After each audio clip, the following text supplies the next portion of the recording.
Huwag ka na magbigay pa ng pasikot-sikot na sagot. Kung no, no. Mrs. Ruiz? Kung yes, yes.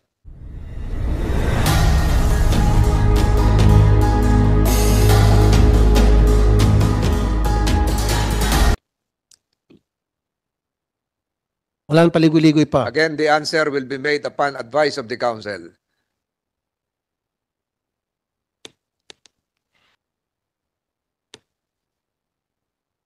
Then Senator De La Rosa will be recognized. Yes, Pasagutin muna natin.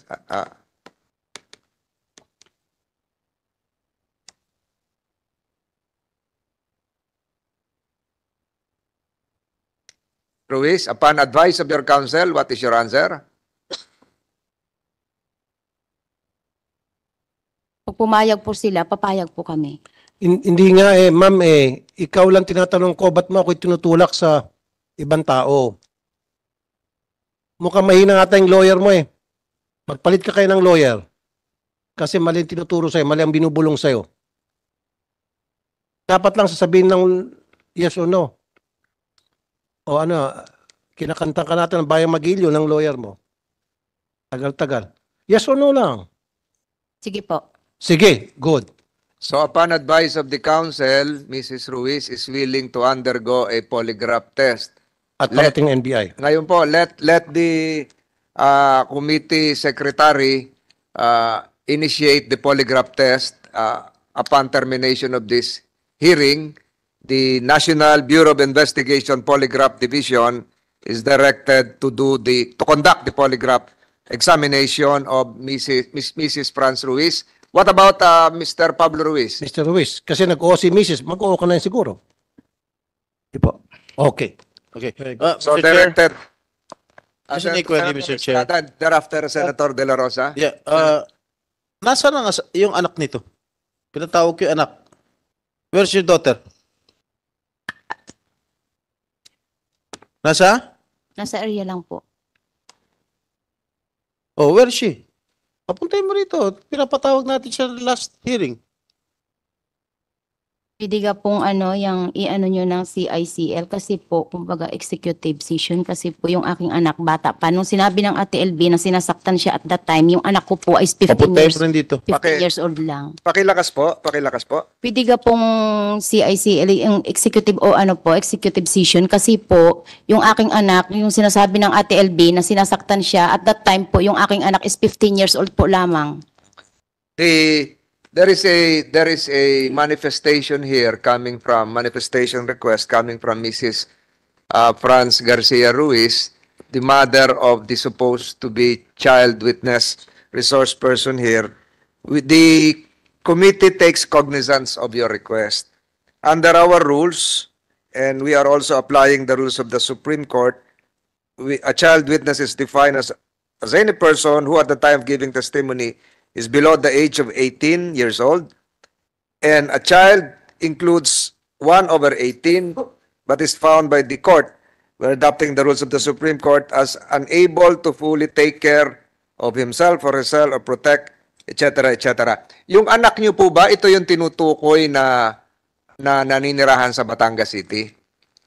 Yes po, Your Honor. So ito po yung nanggaling sa Mindoro, si Manang LB, inilipat sa Batangas City na merong di umano ay cover up pa at hindi pa rin siya nabibigyan ng tamang paglaya kung hindi na-post sa media ni Miss Maria Pebillar, kaya lang nalaman ng mga kamag-anak. At ito rin, yung siguro naging tugon ng state prosecutor ng Department of Justice kung bakit niya tinuturing na continuing yung naging krimen. Nagsimula sa Mindoro, papunta sa Batangas kasi nasa ilalim pa rin ang inyong pangangasiwa. Dahil anak nyo po yon, kayo po yung may hawak doon sa anak ninyo dahil ngayon gusto nyong protektahan yung anak ninyo.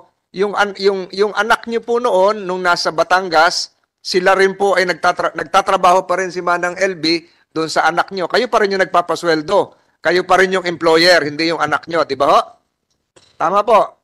Correction po, Your Honor. Si Ate LB po, hindi po namin pinagtrabaho sa Batangas. Hindi po, pero nandun pa ho sa bahay nyo po. Bahay po nung anak nyo yun. Apartment po yun. Yes, apartment ng anak nyo na gusto nyong protektahan ngayon at gusto nyo magkaroon ng executive session dahil kayo yung magulang, ayaw nyo mapahamak yung anak nyo. The committee is taking cognizance of your request. And the committee is aware of the doctrine of the best interest of the child. Kaya nga sinasabi namin, at ito ay sinang-ayunan ng Department of Justice, yung pangangalaga nung paglipat doon sa anak nyo, kasi pagagalingin, nandun pa rin yung abuse, continuing yung abuse, mula Mindoro hanggang Batangas. Kung hindi siya natukoy nung social media, ay palagay ko nandun pa rin siya sa anak nyo. Hindi naman siya, kayo pa rin nagpapasweldo, yung anak nyo ay nasa ilalim pa rin ng inyong supervision, di ba ho? So, hindi nyo pwedeng paghiwalayin yun na yung nangyari sa Mindoro at nangyari sa Batangas ay magkaiba. Iisa po yun, dire-diretso po yun. So yung hiling nyo ngayon ay magkaroon ng executive session para sa inyong anak. Yes po, Your Honor. Are there objections on the part of the members? Mr. Chair, is the daughter or son of the daughter of the Ruiz couple still a minor as we speak? No. Po, pero the committee, as I've said, is aware of several court decisions na baka maapektuhan itong bata at mga ilangan ng tamang supervision. So the best interest of the child shall be the paramount consideration in all actions taken to be undertaken by this committee. So, Mr. Chairman, I Kahit 18 na pataas. submit to the wisdom of the chairman, Your Honor. So kung magkakaroon tayo ng executive session mamaya na nandito yung anak nyo, we will be asking the members of the media and all others not Mr. Chair. all other disinterested parties to stay out of the hall.